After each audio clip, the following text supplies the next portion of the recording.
Wanna hear a song, guys? With anime getting more and more popular, anime studios are the thing that really gets put in the limelight, either for the good things or the bad things. But a studio that has been arising recently, get it? Like soul leveling thing. Although for me, this studio has always been one of the standouts, people have started to acknowledge the strength that the studio had, slowly changing behind the scenes. Yep, it's A24. Okay, it's A1 Pictures. A1 has been in the game for quite a while, but most people only know them for soul leveling because they are, say it together with me, shonen retard watcher. So let's rewind to the beginning of the studio. The studio was founded by ex-Sunrise producer Mikihiro Iwata in 2005 as a subsidiary studio of Aniplex, and in 2006 they co-produced an original anime called Zenmai Samurai with Studio No Side. The following year, 2007, the studio produced its first series called Okiku Furikabute, and this will set the tone of the studio that they rely a lot on freelancers. Not saying this is a good thing or a bad thing. It's maybe a mixture of both. Off the bat, the first anime that they produced already got some talent in it because of the director, Tsutomu Mizushima, already having a pretty big backlog of directorial works with people like Kazuchika Kise, Tetsuya Takeuchi, and some more. This will be pivotal going forward because as the studio and animation producers, they keep getting more and more connections, leading to animators and directors coming back. But before diving into that, there was another show that would literally change the industry. That's not clickbait. Oh yeah, there was also Black Butler, which is popular, but that show is mid and gay as fuck. I'm kidding, there was literally no point to talk about the show.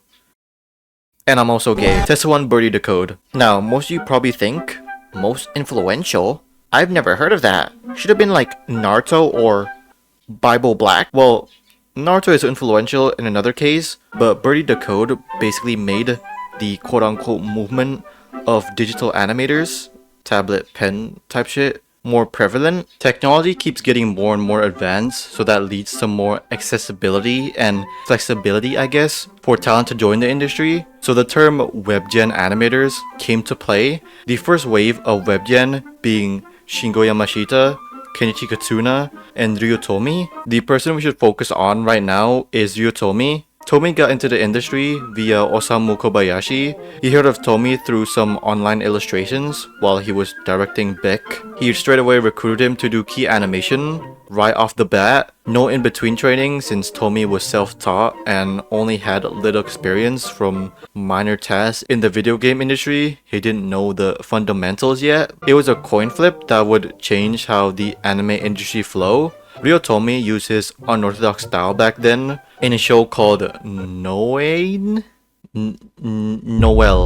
Noain? Very loose and fluid animation, but sacrificing consistency in the design. That show would attract legendary animator Norio Matsumoto that mentored him for a long time, and that's when Birdie the Code came in. Ryotomi used his character designer role for creating an environment for these new up-and-coming animators to match the style, and also at the same time exploited A1 Pictures since it is a new studio that didn't have that established identity yet. And of course, all of the first wave of webgen, or you can also say Norio School animators, and basically changed the industry in a way. Although they had to change it in the DVD releases since the internet didn't really like it. It was basically the same thing with the Naruto versus Pain shit. While Birdie the Code was mostly because some idiosyncrasy animators, not the studio itself. It's a good display of how fast A1 grew as a studio later on. They would produce Black Butler, Fairy Tail, Working, a 9-to-5 Job as some of the most popular series in that era. Also in 2010, the studio worked together with TV Tokyo to make 3 original shows in that year, being Sora no Woto, Occult Academy, and Night Raid 1931, which Sora no Woto probably got the most notoriety from it. There was a little series called Kanaji that would set them to a really popular series in A1. Well, mostly in Japan. Kanaji was a heaven's place for character acting animators. The series director, Yutaka Yamamoto, bring along animators such as Yusuke Matsuo that would play a pivotal role in a future project, which both were previously from KyoAni, although for Yutaka Yamamoto's case, he got fired from KyoAni. He got replaced after being series director for 4 episodes of Lucky Star, then got replaced because some performance issues. I don't know what that means. But later on in his career, he threatened to quit multiple times in the middle of anime productions, and he's notorious for being racist to Chinese Korean people and calling people mentally disabled on Twitter.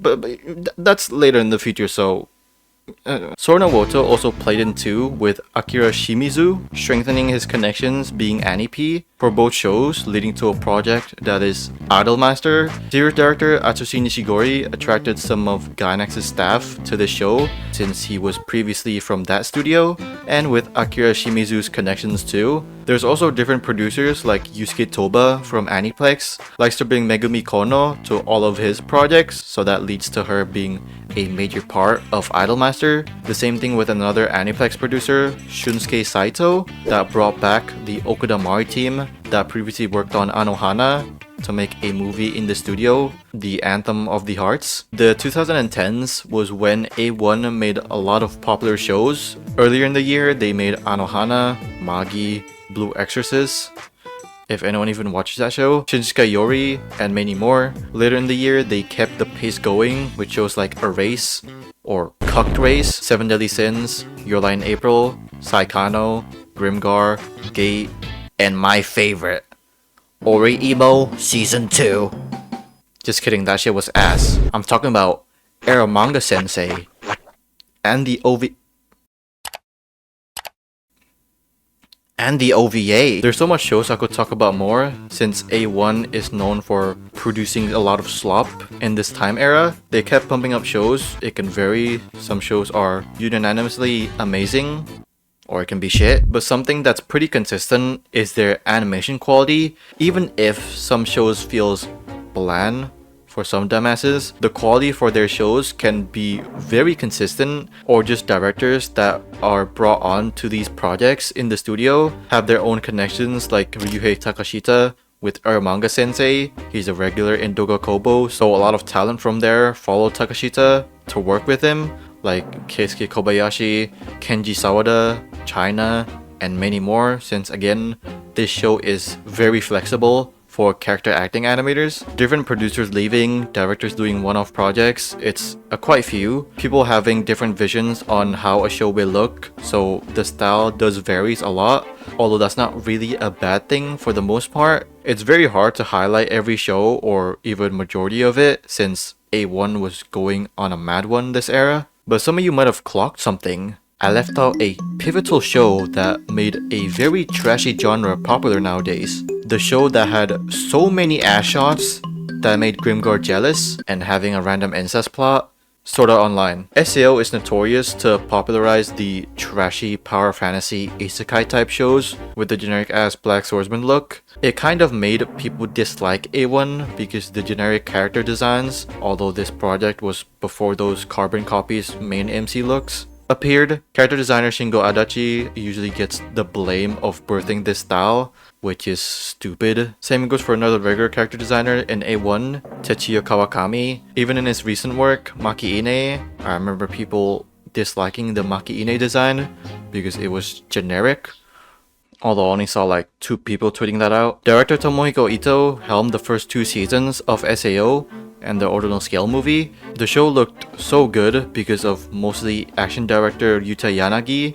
and action animation director Takahiro Shikama doing a lot in season 1. Then with season 2 came different regulars like Tetsuya Takeuchi, and of course Ryu Araki and Kengo Matsumoto, and many more. After that came the Ordinal Scale movie. This movie looked a bit different that impacted the project a lot for future project Alicization. Kenta Iwaki was the compositing artist for the movie, changed visually how SEO looked with more realistic and metallic-esque post-processing, so we can see Asuna's ass better. It also came with a lot more action animation directors from different franchises. Naoko Kobayashi, prominent animator from Shippuden, brought people like Shen Shi-hyung. Takafumi Tori started to make a name for himself. and more importantly, the spike of the new wave of webgen animators were starting. Action animation directors Shun Enokido, Ryu Nakayama, Taketo Sakazume are tightly linked friends from their university days. Then came a lot of those web generation animators and even trusting younger talents for some cuts. Of course, there's the regulars too, or even superstar animators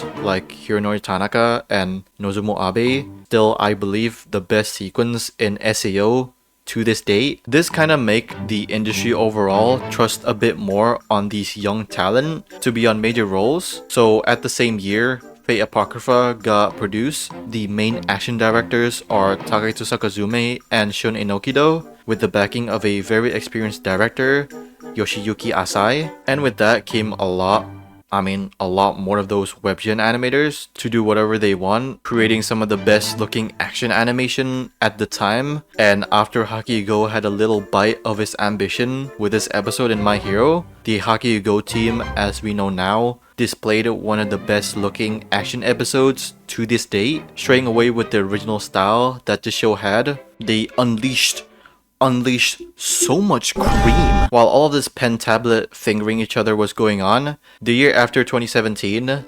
is 2018. Woo! The first credit of Cloverworks came from Darling in the Franxx. The Koenji branch handled most of the animation for Darling in the Franxx with the help of Trigger, but A-1 was still credited since it was still under Yuichi Fukushima, producer from A-1. Then they officially rebranded, or more accurately, split from A-1 to make Cloverworks, although still under Aniplex. Yuichi Fukushima became one of the standout Anip in Cloverworks. Same goes for Shota Umehara, one of the best Anip now in the industry. In February 2017, left Dogokobo, then a month later joined A-1 on his debut work in A-1 being Idolmaster Side M. I don't want to get too detailed because I already made a dedicated video on Cloverworks a while back, so if you're interested, check that out. I don't want to end this video with a bad note, so let's talk about the sin of corporate greed. Aniplex. Aniplex is notorious for their terrible scheduling for shows, overworking the fuck out of people. It unfortunately took a person's life in 2010, a production assistant in A-1, although this can be also how the industry flow nowadays. It's not healthy. This also doesn't help A-1 and Cloverworks since they are both under Aniplex. A-1 shows has always had problems with delays or just bad scheduling. It's more visible now for most people with the recent Nier Automata and 86 that had multiple delays, leading months of delays. And it's even currently happening with Fate Strange Fake. I mean, what the fuck are they doing? And oh my god, they have a character called Sigma, what the hell? And for Cloverworks, it's even worse. The Shota Umehara team keep producing high-profile projects with very little production time for such an ambitious project. And with My Dress Up Darling and Bochi Season 2 announced at the same time, it's not gonna change. Umehara got sent to the hospital twice due to exhaustion in the middle of producing One Direct Priority. And a very good example about a recent disaster project is a movie in Cloverworks called Trapezium. It's an hour 35-minute movie that had 7 unit directors and 31 animation directors and 7 assistant animation directors for a movie production. To compare that, another movie, let's say Uma Musume movie, which was more hella demanding with movement and overall ambition, had 4 unit directors and 9 animation directors and 2 assistant animation directors. It's absolutely scambolic. Scamboli reviews. Today, A-1, from a lot of people's perspective, are changing. Not in terms of projects and such. I don't know if they lowered the amount of projects they pick up recently. I don't want to count it. More importantly, the scheduling and shit will never change. It's an industry problem that's just unfortunately the norm nowadays. They are picking up staff to be employed or to be an in-house staff member. It's more apparent with some recent shows. I'll talk about it soon. But let's talk about the teams first. There's a lot, so they basically picked up Studio 3 Hertz in 2024 because, I don't know, they're making the Gun Girl Online alternative thing. So Season 2 was now by A-1. Yay! Lollies. Poggers. There's a lot of Anips/teams, so I'm gonna focus on the 4 more important ones. Shota Fuji, Aniplex 86, and Near. Although these two shows got hit with the worst delays possible, they still prevailed. Well, I don't know about Near. There's two standout staff here. Kingo Matsumoto, animator director, always a standout even from his SAO days. And we gotta thank Fuji for bringing in arguably one of the best directors that came out recently, his directorial debut in 86, Toshimasa Ishii. It is crazy that a talent that's pretty active in A1 still didn't get the limelight, but in 86, he did. The play around on aspect ratios, foreshadowing through visuals, imagery, and most of all, his audio direction is fucking amazing. There's so much to praise about Ishii, so I'ma stop right now. Sachio Fujita mostly animated the Fate Grand Order CMs that was by A1 and the Fate series in A1 like Apocrypha and Strange Fake. That's why they could bring in Sakazume and Enokido a lot of times. There's also other projects like Engage Kiss and Kagami no Kojo. It maybe is their strongest team just because Sakazume and Enokido has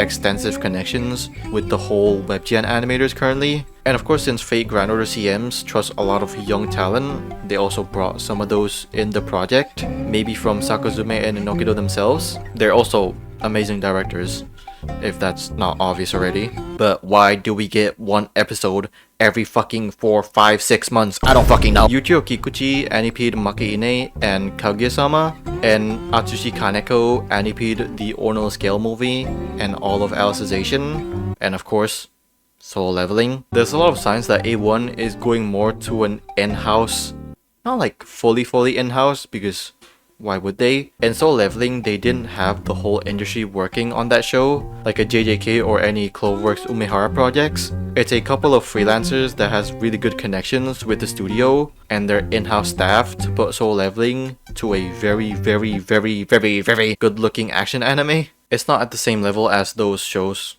though don't be delusional. People like Kenta Toya and Takayuki Kikuchi are in-house staff. Kikuchi of course did some of the standout episodes. Same goes with animators like Kano and Takafumi Tori. They are freelancers, but they have really good connections. Takafumi Tori has always been a one-star action animator, doing a lot for the show, even being main animators for some. And Kano too, even in different production lines, still appears to do some stuff, like in Near or Engage Kiss. And another show being Makeine, Shotaro Kitamura aced his directorial debut role, even with not much background on it, but he still fucking killed it nevertheless. But more surprisingly, most of the important roles are in-house A1 staff for the project, even for like sub-character designer and even the main animators. Of course, they still have like superstar animators popping up here and there, but it's clear that the in-house staff in A1 is getting more and more stronger. While the era of Asuna's ass, Atsuda's ass, and Shion's ass cheeks are gone, it's not gone, that was just for a joke. A1 is taking the right path of managing productions, although Aniplex is still above them doing the decisions mostly, so the scheduling shit and stuff are still gonna be bad. Hopefully not like Fate Strange Fake 86 near bad. My brain fried a total of 4 times making this script for this video because I didn't want to make this video hella long for your attention span. And for me also, there's so much and a lot more to cover in the studio, but hopefully you get the jizz of it. If you guys like this video, leave a like. If you hate it, leave a like. Comment down below what your thoughts on A1 as a studio. And yeah, hope you guys enjoyed this video. See you guys next time.